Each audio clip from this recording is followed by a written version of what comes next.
Morning, কেমন আছো সবাই? আশা করবো সবাই ভালো আছো, আমরাও ভালো আছি। আজ শুক্রবার, আর শুক্রবারের সকালে এখন বেজেছে 6:15। ওই যে আমার সারথি রেডি।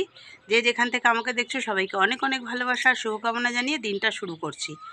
সকাল ভোর প্রায় 3:30 থেকে কারেন্ট নেই, এর মধ্যেই চলছি। কিভাবে কি চলছি পরে কথা বলবো, চলো টাটা।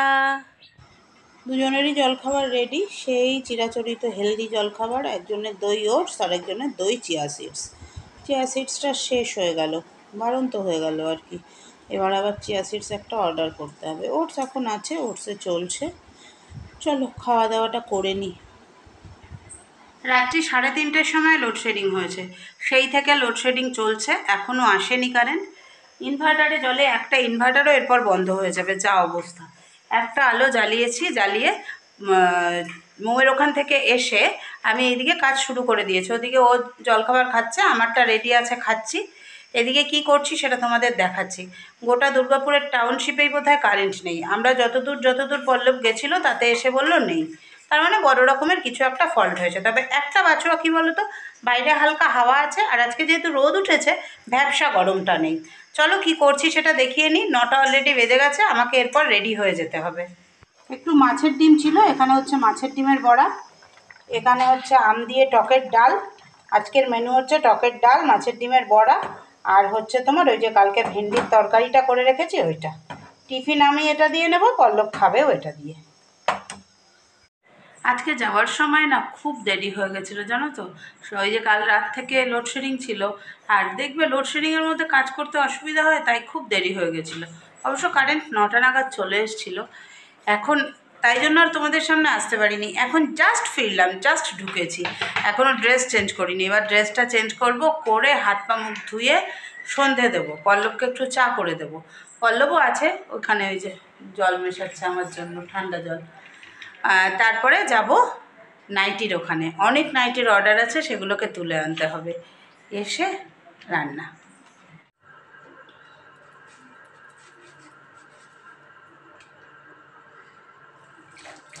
এই বাসনগুলো পল্লবের খাওয়া বাসন, অন্যদিন এসেই মেজে ফেলি, আজকে আর এসে মাজা হয়নি। গেছিলাম মার্কেট, অনেকগুলো নাইটির অর্ডার ছিল, নাইটিগুলো আনতে। তো এখন এসেছি, অনেকক্ষণ এসেছি, ধরো তোমার তখন বাজে হয়তো 8:30। এসে সব কাটাকুটি করলাম। রান্নাটাও তো করে রাখতে হবে, নাহলে তো সকালবেলা আবার হুড়হাঙ্গাম লেগে যাবে। সেই জন্য রান্নার জন্য সব কাটাকুটি করলাম, সব দেখাচ্ছি তোমাদের কি রান্না করব। এবার মেজে নিচ্ছি, রান্নাটা সেরে নিয়ে তারপরে খাওয়া। বাসন আর তো এখন ফেলে রাখার ব্যাপার নেই। মন্দিরাকে দিয়ে মাজাতে পারতাম বাসনগুলো, কিন্তু মন্দিরা 9টার আগে, 8:30, 9টার আগে কাজে আসে না। এবার ওই সময় এসে ঘরের মধ্যে আমি রান্না করব, এদিক ওদিক ছোটাছুটি করে কাজ করব, আবার ও ঘর মোছা করবে, বাসন মাজা করতে আমার অনেক দেরি হয়ে যাবে। তারপরে বাই চান্স না এলে তখন আমার আরেক খেলা, ওই সময়ের মধ্যে আর মেজে শেষ করতে পারবো না। ওই জন্য ভাবলাম নিজের কাজ নিজেই করে নেওয়া ভালো। নিজের সময় মতো, এই যে ফেলে রেখে চলে গেছি, এসে এখন মেজে নিচ্ছি। এইভাবে নিজের সময় মতো নিজের কাজ নিজেই করে নেওয়া ভালো, তাই না বলো? তোমরা কি বলো? তোমরাও আমার সাথে একমত হবে আমি জানি।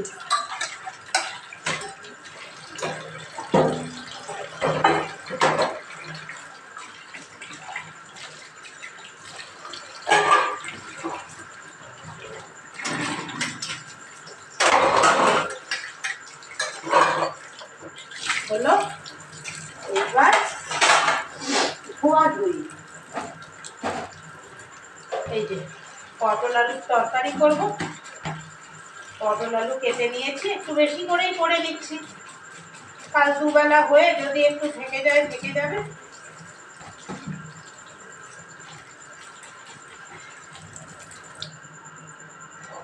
আর 6টা ডিম একেবারে কারি করে নেব। ডিমগুলো সেদ্ধ করে জল দিয়ে রেখেছিলাম। 6টা ডিম একেবারে কারি করে নিলে কি আর চিন্তা থাকবে না, দেড় বেলার আর কোনো চিন্তা থাকবে না, দেড় বেলার মতো সব হয়ে যাবে।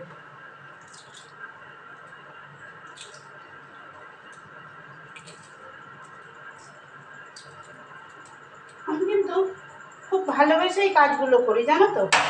কিন্তু আজকে কখন কষ্ট হচ্ছিল, ওই যে লোডশেডিং হয়ে গেছিলো না, লোডশেডিং হয়ে যায়, ভালো করে ঘুমাতে পারিনি ভোর রাতের দিকটা, ওই জন্য ওইটাই বেশ কষ্ট হচ্ছিল।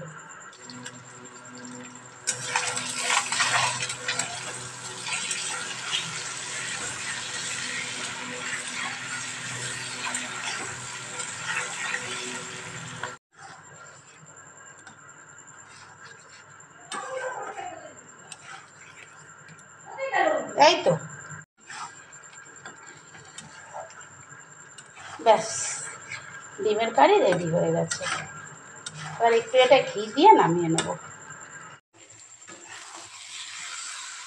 পটল আলুর কালারটা কি এসেছে দেখো তো, দারুণ দারুণ।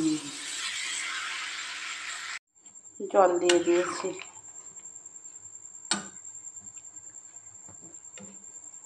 ওই দেখো আজকে বাইক বাইরে রয়েছে। এই হলো ভাত, এর মধ্যে টকের ডাল, আর এইখানে ভেন্ডির তরকারি। এই দিয়ে এখন খাওয়া। আর এখানে সব ঢাকা দেওয়া আছে, পরে দেখাচ্ছি। এই যে দুটো বাটিতে পটলের তরকারি, দুটো বাটিতে ডিম গুছিয়ে রেখে দিয়েছি, একটু ঠান্ডা হলে ফ্রিজে তুলব। খাওয়া দাওয়া কমপ্লিট। রাত বাজে 11:30। পল্লব একটু বেরিয়েছে, একটা র্যাপিডোর কলে বেরিয়েছে, একটু চলে আসবে। 12:30 বাজবে আস্তে আস্তে। চলো তরকারিপত্রগুলো এতক্ষণে ঠান্ডা হয়ে গেছে, সব গুছিয়ে তুলে ফেলি ফ্রিজে। সব ঠান্ডা হয়ে গেছে, তুলে ফেলি এবার একটা একটা করে। এইভাবে আলাদা আলাদা রাখলে কি বলো তো, একটা বাটি বার করো, একটা বাটি গরম করো, ব্যাস। রাতেরটা রাতে বার করো, দিনেরটা দিনে বার করো, গরম করো, খেয়ে নাও। চলো সবগুলোকে ফ্রিজে তুলে রাখি। চুলটা আবার কালার করার সময় হয়ে গেছে। বিছানা টিছানা ঝাড়া কমপ্লিট করে ফেলেছি, বালিশও ওইদিকে রেখেছি, সব এখানে নিয়ে নেব বালিশগুলো। আমি তো বালিশে শুই না, পল্লবের বালিশটা, ওই অরেঞ্জ যেটা দেখছো, ওই অরেঞ্জ বালিশটা পল্লবের জন্য নেব। বেজেছে 11:35। এখন একটুখানি শুয়ে শুয়ে জল থইতে ভালোবাসা দেখি, হয়তো বা ঘুমিয়েও যেতে পারি, কি জানি। আর পল্লব আসলে ঠিক উঠে যাব, আর পল্লব ঘরে না থাকলে আমার সেইভাবে ঘুম আসেই না। চলো আজকের মতো টাটা বাই বাই। তোমরা বলেছো দিদি ছোট ব্লগ হোক, ছোটোই দিও, তবুও দিও। তো আজকের ব্লগটা ছোটোই হলো, তেমন কিছু কাজকর্ম দেখালামও না। তো ছোটো ব্লগ দেখে তোমরা যখন খুশি তাই দেখো। তোমাদের সঙ্গে দিদি থাকলেই তোমরা খুশি, আমি জানি। চলো tata bye bye, good night.